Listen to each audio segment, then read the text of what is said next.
welcome to 2025. Well, today we're going to be looking at what makes Margerate Brennan smile so gleefully here, and Ilhan Omar lets out the truth.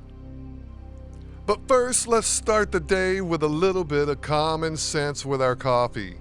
Here's Marlon Stutzman stating the truth. Mr. Speaker, we the people are tired of watching billions of our hard-earned tax dollars being sent overseas carelessly. And we're tired of the lack of transparency that surrounds those decisions. The American people voted for accountability, and they voted to keep the government in check. Legacy media has painted Elon Musk as a tyrant and President Trump as a deceitful puppet master. Their attacks lean on the premise that Elon Musk was never elected by the American people. My response to them is, how many people elected Kamala Harris to be the Democrat nominee for president? How many people elected those woke bureaucrats who fraudulently doled out billions to foreign lands, even terrorist organizations possibly? Every dollar they wasted was earned off the sweat of the brow of the American taxpayer. Elon Musk, President Trump, and the Department of Government Efficiency have done more to save tax dollars for the American people in the past month than I've seen government do in decades. Instead of running them through the mud, they should be celebrated in the streets. The golden age of American fiscal responsibility is upon us, and I, for one, am excited to join the ride. Mr. Speaker, I yield back. Well, okay, now that we've got a little bit of common sense to clear our heads, what's the deal with Margerate Brennan and why is she so happy? Let's listen in.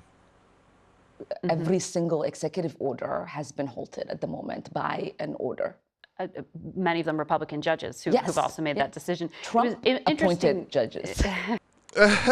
There it is. That's what made her explode with glee. The fact that a few of the judges that have paused the actions at the moment have been appointed by Trump himself.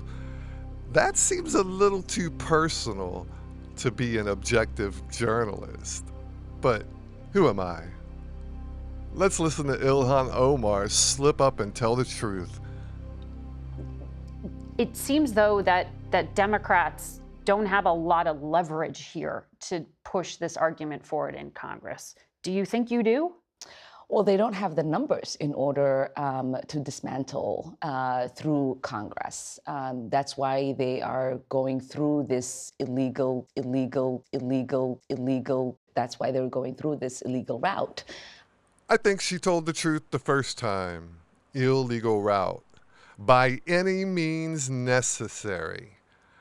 However, that's not even what I was talking about in the headline.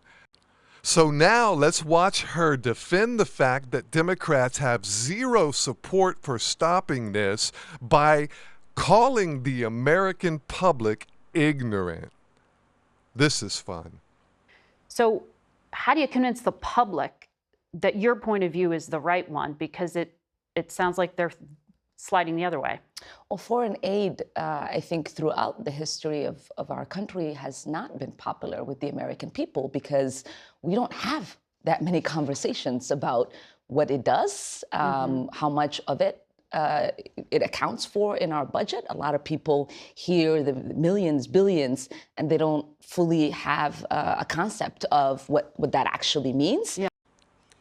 So the American public have no concept of what millions or billions out of our budget actually means. Is that an insult? Is that condescending? She has actually lived on the American budget her entire life. Even now, when she's an American, she is a politician living off congressional welfare. So what would she know about millions or billions to the American public? She's never had to have a job. And I'm sorry for putting these faces in front of you every time, but I really want you to remember what these people are fighting against. They are fighting against eliminating wasteful spending. So, remember that when they ask you for your vote in mere months from now. And welcome to 2025.